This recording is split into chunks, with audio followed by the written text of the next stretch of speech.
से स्वागत है आपका आत्मिक सफ़र में। और एक बार फिर से हाजिर हूँ आपके बीच में ताकि परमेश्वर के वचन से आपको प्रोत्साहित कर सकूँ। मैं आप सभी का धन्यवाद करता हूँ जिन्होंने हमारे कंटेंट को लाइक, शेयर और हमें अपने सुझाव दिए और विशेष तौर पर हमारे चैनल को सब्सक्राइब किया है। आज जो परमेश्वर के वचन से जो मनन का विषय है उसका शीर्षक है अमित्ते का पुत्र योना। योना जो परमेश्वर का एक नबी था, परमेश्वर का जन था और उससे भय रखने वाला इंसान था, और उसके जीवन में कुछ ऐसी घटनाएं घटी जिनसे हमें बड़ी सीख मिलती है और उसी पर हम थोड़ी देर के लिए छोटा सा मनन करेंगे और आशा है हम सब इस मनन से आशीषित होंगे। और योना नबी का पूरा वृतांत जानने के लिए हम योना नबी की पुस्तक उसके पहला अध्याय और उसके कुछ वचनों को देखेंगे। वहाँ पर किस प्रकार से लिखा है। यहाँ पर इस प्रकार से लिखा है, योना नबी की पुस्तक उसका पहला अध्याय उसके पहले 2 वचन। यहोवा का यह वचन अमित्ते के पुत्र योना के पास पहुंचा। उठकर उस बड़े नगर नीनवे को जा और उसके विरुद्ध प्रचार कर, क्योंकि उसकी बुराई मेरी दृष्टि में बढ़ गई है। परमेश्वर ने ऐसे समय में जब वचन और दर्शन मिलना बड़े दुर्लभ होते थे और परमेश्वर ने अपने नबियों और भविष्यद्वक्ताओं को और कुछ लोगों को रिकॉग्नाइज़ किया था कि वो ईश्वर की बातों को, परमेश्वर की बातों को लोगों में जग जाहिर करे और परमेश्वर की इच्छा को बताए। ऐसे समय में परमेश्वर ने अमित्ते के पुत्र योना को अपना दर्शन दिया, अपने वचन दिए। उठकर उससे बोला, उठकर उस बड़े नगर नीनवे को जा और उसके विरुद्ध प्रचार कर और उनसे बोल कि तुम्हारी बुराई परमेश्वर की दृष्टि में बहुत बढ़ गई है। और जब अमित्ते के पुत्र ने इन वचनों को सुना तो उसने नीनवे को जाना छोड़ वो यहोवा के सम्मुख से तर्शीश को भाग जाने के लिए निकला। ऐसा वचन में लिखा हुआ है। 3रा पद अगर हम उसमें पढ़ें, आप बाद में उसको मनन कर सकते हैं। वो तर्शीश में जाने को निकला और याफा में जो जहाज़ तर्शीश की ओर जा रहा था उसे पाया और भाड़ा देकर उसमें बैठ गया। और परमेश्वर के उस वचन को, परमेश्वर के उस दर्शन को उसने अपने जीवन में अनसुना किया। मेरे विचार से 3 कारण थे जो योना ने उस दर्शन को अंडर एस्टिमेट किया। पहला कारण था कि वो अशूरियों की राजधानी थी। अशूरी जो इज़राइलियों के सबसे बड़े शत्रु थे और बहुत ख़तरनाक लोग थे और बहुत पाप वहाँ होता था और कुछ भी अच्छा सिनेरियो वहाँ नहीं था। इसीलिए शायद योना ने वहाँ जाने के लिए अपने मन में इनकार रखा। दूसरी चीज़ कि उस शहर में जाकर उन्हीं लोगों के खिलाफ़ बोलना, उनके विरुद्ध में प्रचार करना, जहाँ पर कि बहुत बड़ा ख़तरा है और जो यहूदियों के दुश्मन हैं और हमेशा उनसे युद्ध करने के लिए अपने आप को तैयार रखते हैं और बड़े ख़तरनाक लोग हैं।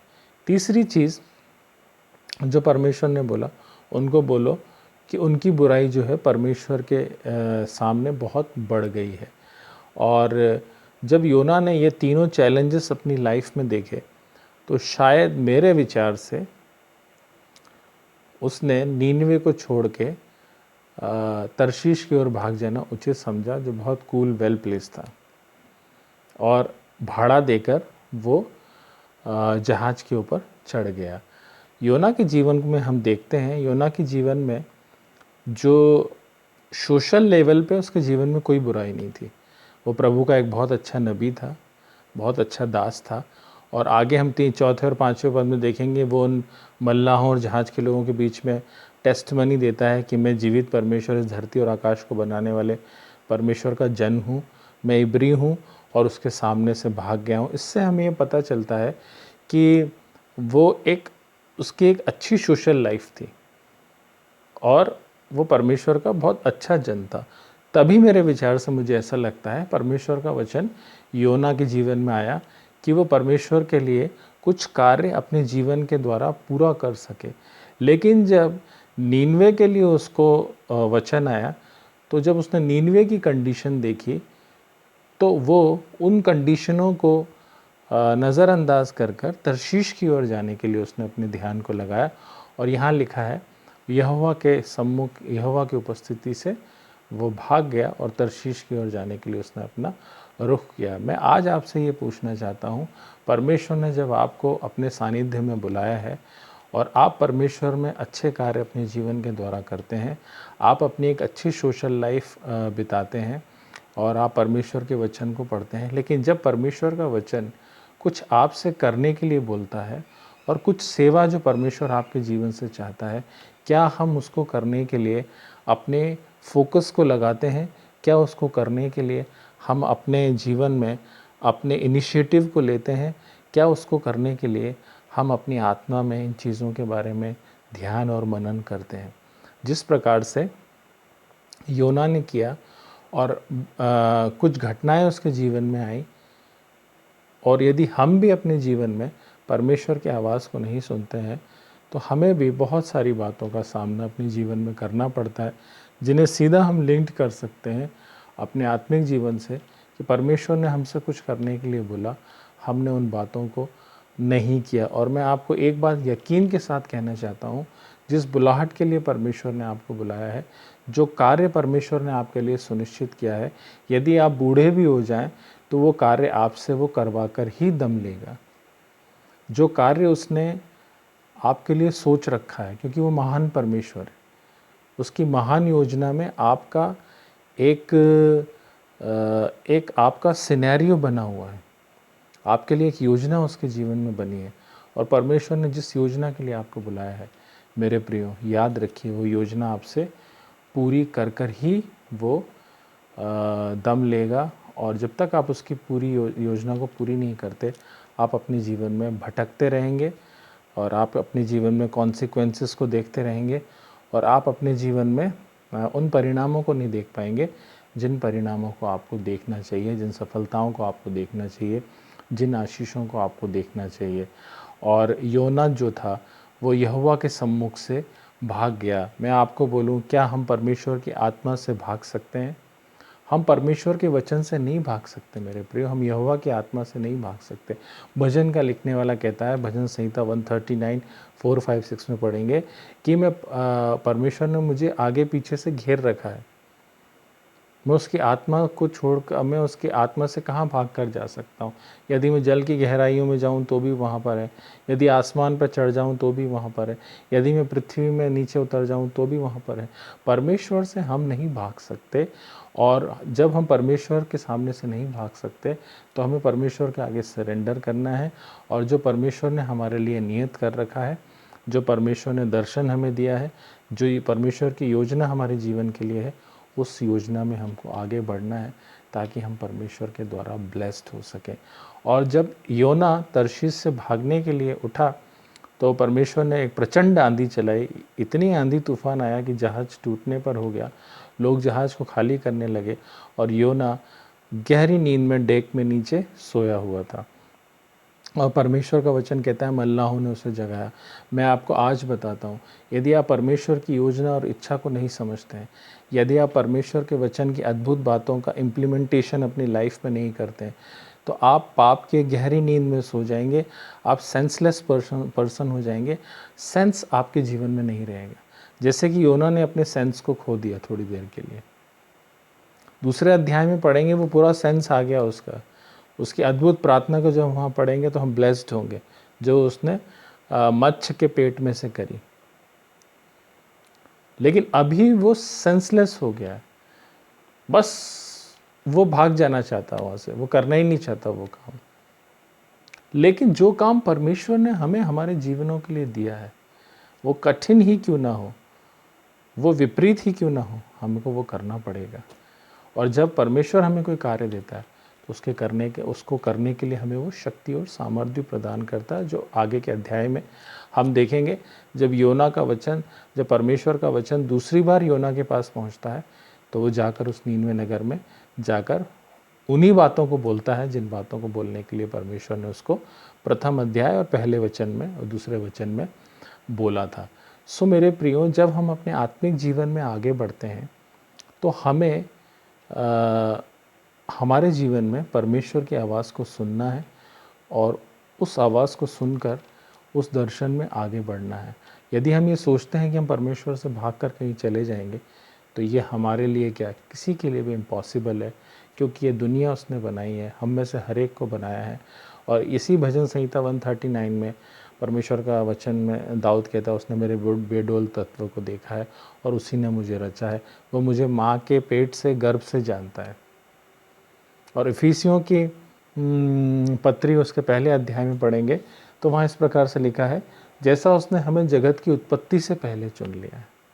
हमारा चुनाव हो चुका है और परमेश्वर ने हमें चुना है ताकि हम उसकी सेवा अपने जीवन के द्वारा पूरी कर सकें। जब योना उस जहाज़ में चढ़ गया और जब उसको लोगों ने जगाया तो वो समझ गए कि, मुझे ऐसा लगता है कि ये अनुमान था कि मौसम ठीक रहा होगा तभी वो जहाज़ आगे बढ़ा, लेकिन अचानक ऐसा आंधी तूफान आया जो कि एक्सपेक्ट नहीं था। तो उन्होंने सोचा किसके कारण आया, किसके जीवन में क्या बुराई आई। तो उन्होंने चिट्ठी डाली तो वही योना के नाम पे निकली, और सचमुच में योना ही वो कारण था जो उस समय आंधी और तूफान में वो जहाज़ पड़ा हुआ था। अपने जीवन की परिस्थिति को देखिए, आप अपने परिवार में, आप अपनी कलीसिया में, आप अपने ग्रुप में, आप अपने सोशल इम्पैक्ट में, क्या आप ही तो वो कारण नहीं है जिसके कारण दुविधाएं, परेशानियां, पाप, श्राप और बहुत सारी ऐसी चीज़ें जो नहीं आना चाहिए वो हमारे जीवनों में हैं। यदि आप ये समझते हैं तो आपको फिर से अपने लाइफ को रिन्यूड करने की ज़रूरत है कि आप परमेश्वर के पास आएँ और जैसा परमेश्वर ने आपको बोला है वैसा आप अपने जीवन के द्वारा करें और अपने जीवन को कन्फेशन तक लाएं, ताकि परमेश्वर अपनी मेहरबानी और अपनी दया आपके ऊपर उंडेले और आप फिर से परमेश्वर की सेवा के लिए अपने जीवन में खड़े हो सके। अमित्य का पुत्र योना जो परमेश्वर का दास है और एक बहुत अच्छा गुड सोशल लाइफ जिसकी है, जो परमेश्वर में पूरी व्यवस्था को पूरा करता है। जब परमेश्वर ने उसको वचन दिया नीनवे में जाने के लिए, नीनवे की विपरीत परिस्थितियों को देखते हुए तर्शीश की ओर भागता है। सो परमेश्वर के वचन में लिखा है, हम परमेश्वर के आत्मा से भागकर कहीं नहीं जा सकते। वो जहाज़ में भी जाता है तो पाप की गहरी नींद से वो सेंसलेस हो जाता है, और जब पाप की गहरी नींद हमारे जीवन में आती है तो हम अपना सेंस खो देते हैं, हमें कुछ समझ में ही नहीं आता हम क्या करें और क्या नहीं करें। लेकिन जब हम परमेश्वर के पास आते हैं तो वो हमें बचाता है, ना केवल बचाता है लेकिन हमारा इस्तेमाल करता है ताकि हम परमेश्वर के लिए एक उचित पात्र अपने जीवन में बन सकें। और उसके बाद जब लोग उससे पूछते हैं कि हमें बता तू कौन है, तो वो गवाही देता है कि मैं जीवित परमेश्वर का दास हूँ, प्रभु का भय मानने वाला हूँ और इब्री हूँ और जिसने धरती। तो वो बहुत डर जाते हैं, वो बोलते हैं तूने ये क्या किया, तू यहोवा परमेश्वर के सम्मुख से भाग रहा है, तो ये तो बहुत बड़ा गलत काम है। वो बहुत डर जाते हैं, अब क्या होगा। तो वो खुद ही बोलता है, अपने आप को जोखिम में डालता है, मतलब जब मैंने गलती की है तो उसकी भरपाई कौन करेगा, वो मैं ही करूँगा। जब हम हमारे जीवन में कुछ गलत निर्णय ले लेते हैं तो उसकी भरपाई हम ही करते हैं। परमेश्वर के वचन में बहुत सारे ऐसे उदाहरण हैं, जैसे लोगों ने गलत निर्णय लिए तो उनकी भरपाई उनको ही करनी पड़ी, लेकिन परमेश्वर की दया और क्षमा रूपी हृदय के कारण वो अपने जीवन में, अपनी आत्मा में फिर लौट कर आए और परमेश्वर के लिए बड़ी सेवाएं उन्होंने करी। लेकिन जब हम गलत काम करते हैं तो उसका जोखिम हमें ही उठाना पड़ता है। इस बात को पास्टर योना बहुत अच्छी तरह से समझते थे। उन्होंने कहा एक काम करो, मुझे इस समंदर में फेंक दो, क्योंकि योना को मालूम था यदि परमेश्वर चाहे तो कुछ भी कर सकता है। उसको मुझे बचाना होगा तो वो बचा सकता है, नहीं बचाना होगा तो नहीं बचा सकता है।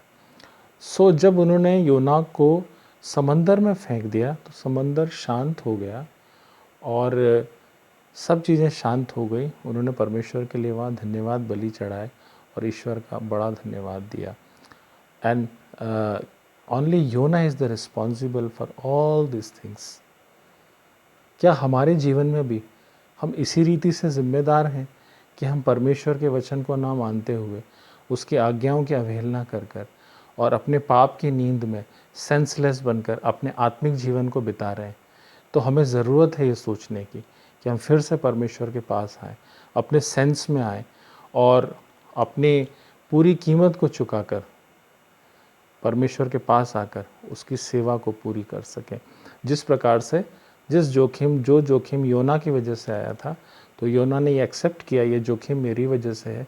योना ने बोला मुझे वापस समुद्र में फेंक दो और सब शांत हो गया। वैसे ही ज़रूरत है मेरे प्रियो कि आप भी परमेश्वर के पास आएँ और अपनी इन जिम्मेदारियों को समझें कि हमें किस प्रकार से परमेश्वर के आगे चलना है, बढ़ना है और परमेश्वर से आशीष को पाना है। और बहुत लंबी स्टोरी है, आप सभी जानते हैं, लेकिन ये कुछ मुख्य बिंदु थे जो मैंने आपके सामने चर्चा में रखे। हमेशा अपने जीवन में परमेश्वर की आवाज़ को सुनिए और जैसा परमेश्वर का वचन कहता है वैसे अपने जीवन में उसको बात को पूरा करने की कोशिश कीजिए। मिलते हैं अगले वीडियो में, तब तक सबको जय मसीह की।